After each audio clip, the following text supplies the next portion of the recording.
Hey guys, Shane with Dazzy Integrations again, back for another edition of Give It To Me Straight. So today I want to talk a little bit about Voice over IP, or VoIP, which stands for Voice over Internet Protocol.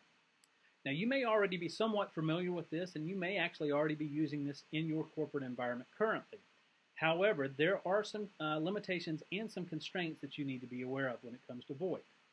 Finally, we want to talk briefly on IP telephony, which is a term you probably are not as familiar with, and how it relates to voice over IP.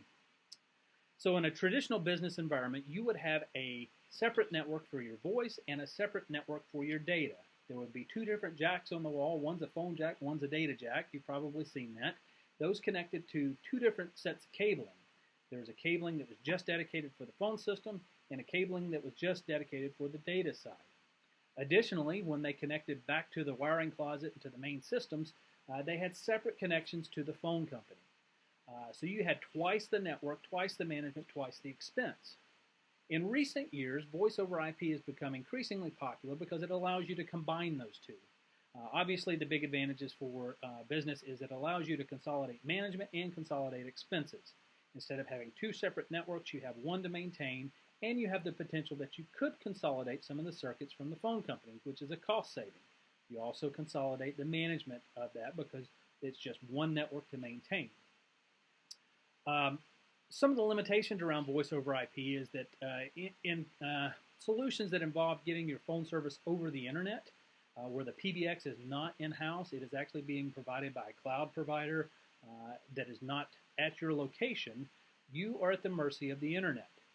What that means is once the traffic leaves your office and goes out on the internet, there is no control to make sure that that voice call gets the quality that it needs. We've all probably been on those type of calls where the call's gotten really choppy or broken up and dropped off. In normal data traffic like email and web browsing, if there's latency or delay in the traffic, it really is not noticeable. With voice traffic, it is very sensitive to that. So once any traffic is delayed, it actually gets dropped, and that's what causes that choppiness that you hear on those calls. So when we talk about IP telephony, it uses the same underlying technology. You're basically encapsulating the voice into a packet that goes across your data network. However, you have a PBX on site that allows you to control the quality of service. Now, you may also have circuits from the phone company that are plain old telephone lines, analog lines. You may have T1 lines, PRI, whatever. They come into the PBX that is an IP-based PBX on your premises. The advantage there is it allows you to set quality of service. So what that means is you can say, no matter what's going on my network, my voice traffic always gets priority. If Joe's in the next room downloading a YouTube video or streaming Netflix, we're going to make sure that my voice call takes absolute priority over that so that I don't lose packets. Since you have a connection to the phone company coming into your local PBX, the control really terminates at that PBX and you have no constraints or worries outside of your local network. If you're using a cloud provider for your voice, you do have to take in consideration that it is going across the internet where there is no quality of service guaranteed. So you could have some call quality issues. In recent years, that's not as big of a deal simply because bandwidth has gotten better and cheaper, and the providers are starting to become more attuned to that limitation.